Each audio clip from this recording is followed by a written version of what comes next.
मोनदों बेखौ आदसा नोंथांमोना बेलाय बेसेबांसो मासि मोननानै सासे साबसिन बेखौथ' जेनेरेलि आङो माने बायहेरायाव ओंखारबाय थानाय हिसाबै आं मोनसे अनुमान खालामनो हायो माने गोबां जायगायावनो गोबां समस्थ' आं बेरायखाबाय थाबाय आंबो बिदिनो माने प्रसाराव माने ओंखारफाबाय नालाय दा माने प्रत्येक समस्थआव थाङै थाङै नुबाय जों माने पाब्लिकफोरनि जेबादि गोदौबाय जेबादि नुजाफैयो मिथिं दावथिङाव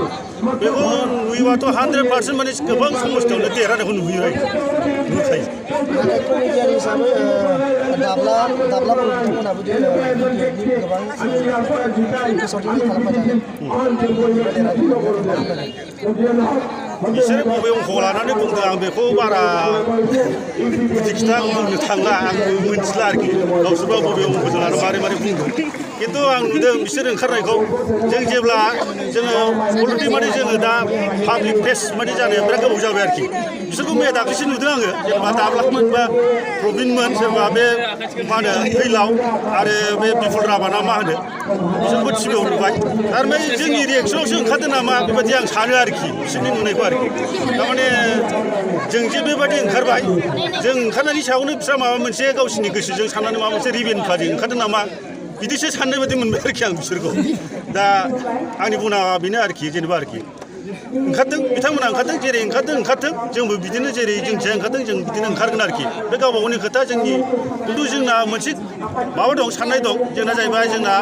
गावनि सार्थनि थाखाय ओंखाराखै हारिनि थाखायसो जोङो एफा गोबाव माने आन्दलन खालामनानै जों मोननाय फिथाइखौ जों आदानि खालामनो हाया आरोखि बिनि थाखायनो जों दिनै बे सार्थखौ लानानै सिदा ओंखारनाय जादों आरोखि जों माने बे हारिमुवा एकदमबारे फुरा सापर्ट जानानै ओंखारदों आरोखि जों हारिमुनि जानानै नोंथांमोननि हारिमुनि माबा मोनसे जौगानायनि खामानि मावगोन होननानै फोरमायनो बेखौथ' जोङो माने ओरैनो रायलायलायखाबाय खुला खुलि माने रायलायलायखाबाय आरो माखासे जिनिसफ्रा माने एग्रिमेन्टबो माबा दंखायो एग्रिमेन्टआव लिरखानाय दङ जे माखासे माने बर' जाथि जेनेबा जोंनि हारिनि जोंनि बर' हारिल' नङा सोब जाथियानो गावबा गाव हारिनि हारिमुखौ फोजौलांनो थाखाय बे सुक्तियावनो लिरनाय दंखायो माने फोजौलांनो नाथाय 15 बोसोराव बिबा हारिमुनि थाखाय मा मावदों बा मावाखै मा फोरमायगोन बेवहायथ' नोंसोरनो नुगासिनो दंखायोना नोंसोरनो मिथिगौ गामिनि मानसियाव सोंबानो मोनो नङा होमबा गामिफ्राव माबायदि डेभेलप जादों गामिनि मानसिफ्रा माबायदि सुबिदा मोनदों बेफोरखौथ' बयबो नुजोबखाबाय मिथिखाजोब्बाय नङा होमबा ओंखायनो आं बुंजानो जेनेबा आरो बिथांमोना जुदि 17 बोसोरजों जाय गभर्नमेन्टआ मावलांबाय बे पाब्लिकफोरनि रायजोफोरनि एफा खुद्रिनायखौ बिसोर खोनादोंना खोनायाखै दिनै बुंनो थाङोबा मोनफामनै रायखांजायो आरोखि ION होननानै IONखौबो होनो हायाखै सोरनिबा बिदिनो मा होनो ION सोरबा बुरि पेन्सन बोराय पेन्सन सोरबा बिधवा हाबा जानाय बा रान्दि बेफोरबायदिनो गोबां स्किम दंमोन ना बेफोरबायदिखौथ' बिराद थगायबोदों सोरनावबा जोंनो 5,000 जादोंनो सोरनावबा 2,000 जादोंनो न' होननानै दाबो बिदि थगायनानै जाबाय थाबावोसो सोरबा हाग्रामा महिलारि बिथाङा 40टा सिटआवबो देरहागोन होननानै बुंदों नाथाय दा बिनि सायाव मा बुंदों 40टा देरहादों होनदों 40टाखौ माथो जोंनि लिडारफ्रा बुंदों आरोखि जोंनि पार्टि लिडारफ्रा माथो 40टायावबो दारायाखैसो होनदों बोरै 40टा देरहागोन होनबा बे मोनसे कुइसन जाबाय नङा होमबा ओंखायनो जानला मोनला सानावबा बुंलाबायनायसो नामाबो नुलायलाङो बेबारनि बिसायख'थिखौ नैबे सावथुन मुलुगनि सुबुंफोरानो बांसिन दैदेनदों होननानै बुंदों बेनि बेलायाव नोंथाङा मा बुंनो नागिरो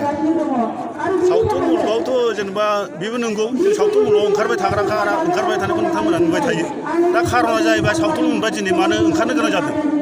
सावथुन मुलुगाबोथ' जोंनि मोनसे माहारिनि मोनसे जेनेबा जों माहारि आफाद हिसाबै जोंनो हारिमु नालाय सावथुनबाबोथ' हारिमुआव गोग्लैयो नङा होमबा हारिमुआवनो गोग्लैयो जों बे हारिमुखौ फोथांना लाखिफानो थाखाय जोंबो लोगोसे माने डेभेलपमेन्ट मावलांफानो थाखाय जा बेबायदि मोनसे बिराद माबा मिजिं दं आरोखि जायफोर गभर्नमेन्टफ्रा माने बै समाव जोंनो मावना होआखिसै जोंबो मोनसे खुद्रिनाय दं आरोखि दा बिनि थाखायनो एबार बे जिनिसखौ मावफुंनो थाखाय गोदान सरकार जानाय लोगो माने जों मावनो थाखाय राजि आरोखि